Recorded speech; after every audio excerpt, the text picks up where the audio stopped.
Kumain kami dito sa Vikings para i-celebrate ang birthday ng nani ng anak ko. Pero laking gulat ko sa mga nangyayari dito. Eto pa, buong akala niya timbahay lang ang makakasama. Hindi niya alam, andito ang husband niya.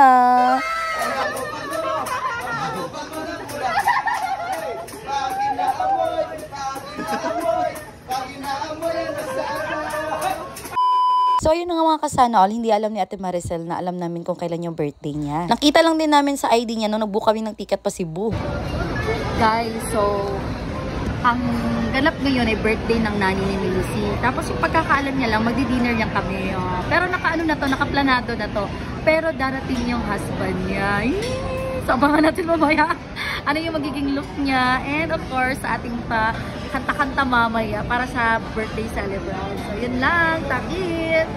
At dahil nga nakabalik na sa Ate Maricel sa pagkuha ng pagkain, ayan tamang-tama dumating na yung mga sinundo ko. Bumili pa kasi sila ng bulaklak para sa kanyang Diyosawa. Sa mga moment na to, parang ako yung kinakabahan na kinikilig.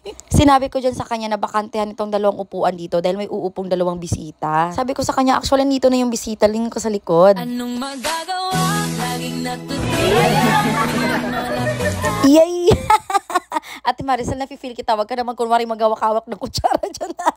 Sana all! Sana all!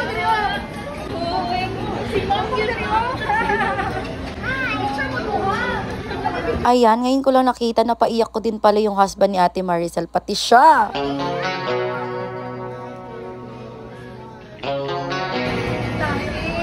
Iyakin ako guys, pero ayaw ko umiyak dito, baka sabihin ako pa yung asawa.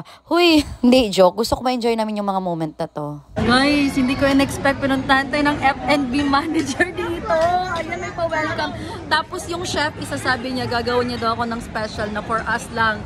O, ayan yung team natin. Happy birthday kay Ate Maricel. Oh, tara. Ayan. Paunang bigay. O, para sa amin lang. Ayan.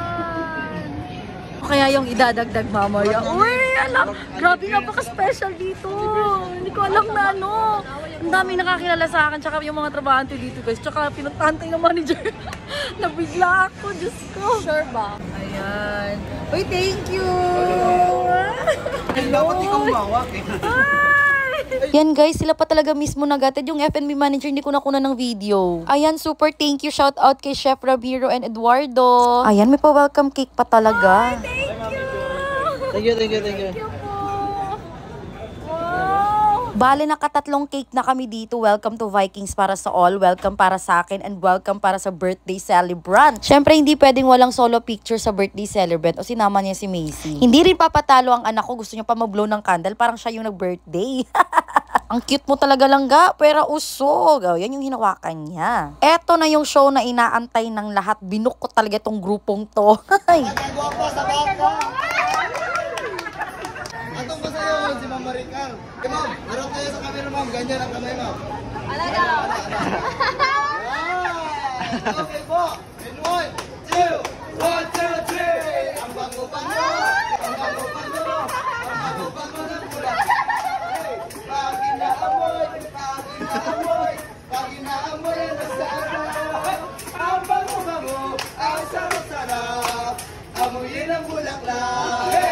Bubuka ang bulaklak, papasok si Maricel. Saya-saya,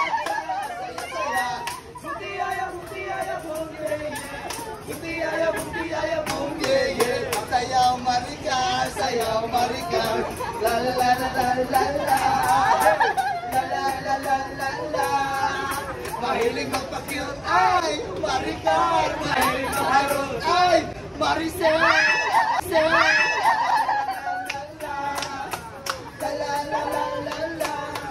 Happy birthday to you. Happy birthday to you. Happy birthday, happy birthday. Happy